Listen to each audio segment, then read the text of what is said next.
ఎందువల్ల మళ్ళీ చెప్తాను, నీకు ధైర్యం ఉంటే ప్రతిపక్ష హోదా ఇవ్వు, వచ్చేస్తాం. చిన్న మాట మీ స్పీకర్కి చెప్పి ఒక అఫిడవిట్ ఫైల్ చేస్తే సరిపోతుంది.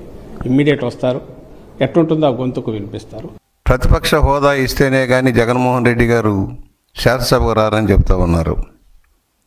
రాజ్యాంగం ప్రకారం 11 మందితోటి కూడుకున్న వారికి ప్రతిపక్ష హోదా ఎలా వస్తుందో చెప్పాల్సిన అవసరం ఉంది.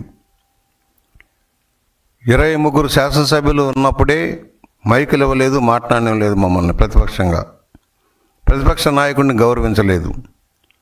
అవినీతి శాఖ మంత్రిగా రాజ్యాంగేతర శక్తిగా వ్యవహరించిన సజ్జల రామకృష్ణారెడ్డి ఏ విధంగా రాష్ట్రంలో అరాచక పాలన సాగించాడో మనం చూసాం.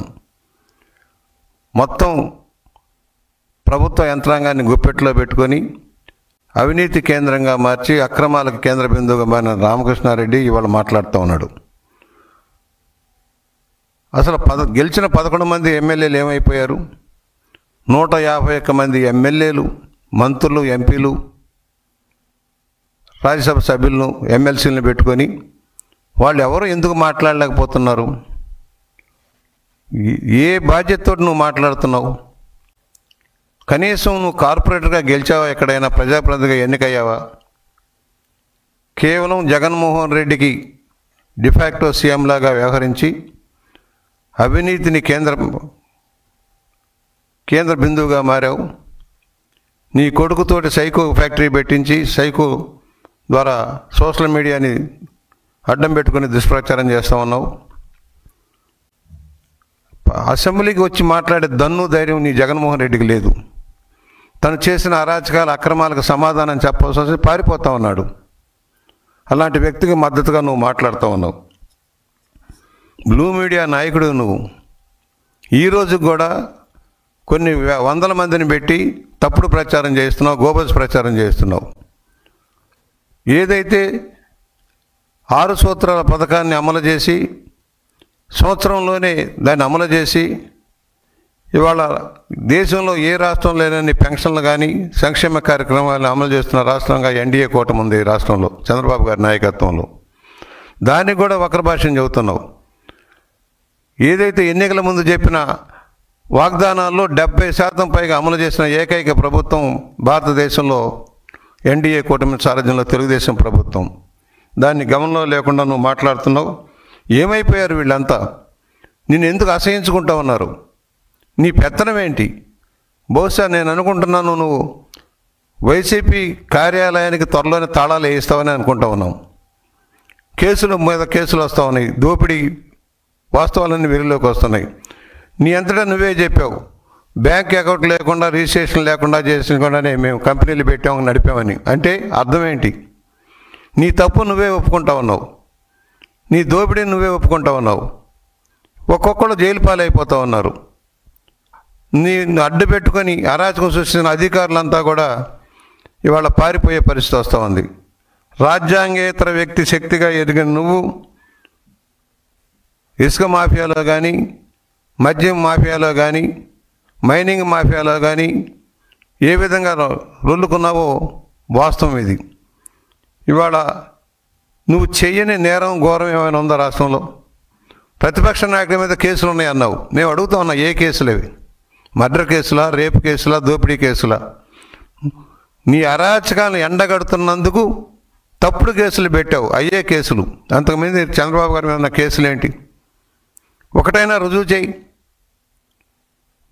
కనీస నింద మోపి దాన్ని రుజువు చేసే శక్తి నీకు లేదు.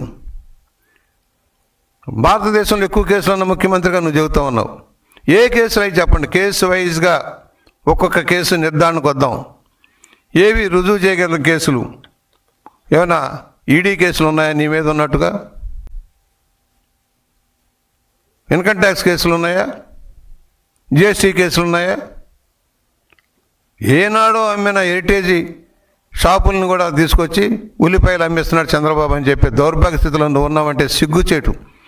నీలాంటి గోబెల్స్ ప్రచారం ద్వారానే రాష్ట్రంలో అరాచకం సృష్టించావు. కులాల పేరుతో, మతాల పేరుతో ఒక కుల వ్యవస్థను నడిపావు నువ్వు. ఎప్పుడు ఎత్తన నేను ఎత్తుతున్నా, నువ్వు కుల వ్యవస్థను నడిపావు. నీ అధికారులంతా కూడా నీ బంధుజనంతో నింపేశావు. రాష్ట్రాన్ని అరాచకం సృష్టించావు. నువ్వు పెట్టిన అధికారుల ద్వారా దోపిడీ చేసావు.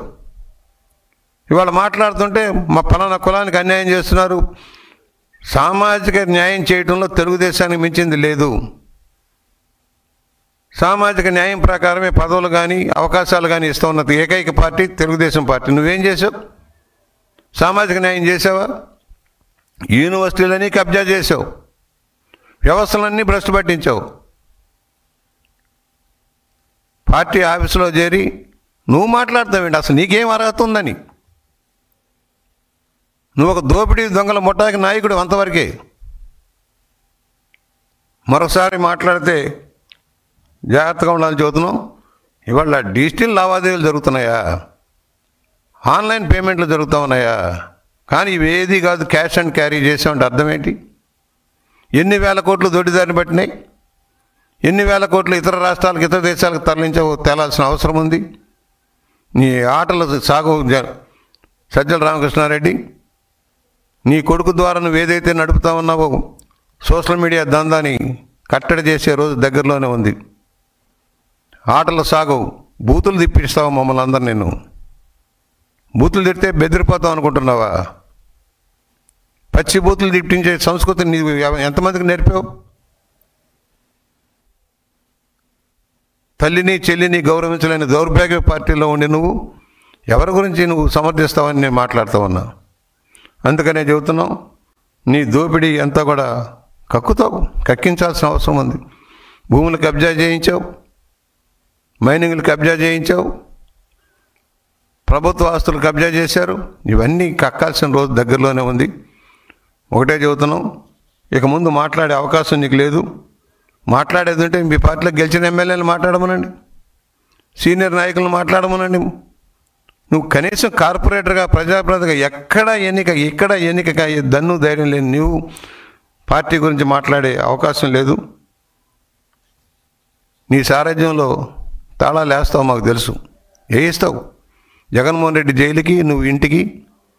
వీలు కుదిరితే నువ్వు కూడా ఆ జైల్లోనే మరో సెల్లోకి వెళ్ళే అవకాశం ఉంటుంది అనేది హెచ్చరిక చేస్తూ, ఇక ముందు రండి, ధైర్యం ఉంటే మా ముఖ్యమంత్రి రండి, చర్చిద్దాం.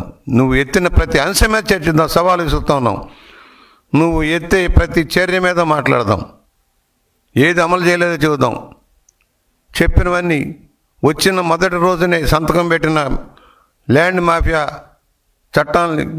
మాఫియాను అడ్డుకోవడం కోసం తెచ్చిన చట్టాన్ని మార్చాం. పెన్షన్ని 4,000 రూపాయల పెన్షన్ని 6,000 రూపాయలు, 10,000 రూపాయలు, 15 రూపాయల పెన్షన్ అమలు చేయించాం. స్త్రీశక్తికి బస్సులు ఉచితంగా ఇచ్చాం. తల్లికి వందనం ఇచ్చాం. రైతుకు న్యాయం చేశాం. నువ్వు కనీసం కొన్న ధాన్యానికి డబ్బులు చెల్లించలే. నువ్వు పెట్టిన బకాయిలే మా నెత్తిన గుదిబండలై కూర్చున్నాయి. ఆర్థికంగా దివాళా తీయించావు. కేంద్ర పథకాలన్నీ పక్కదారి పట్టించావు. ఏం చేసావు డబ్బు మాకు లెక్కలు తెలియట్లా.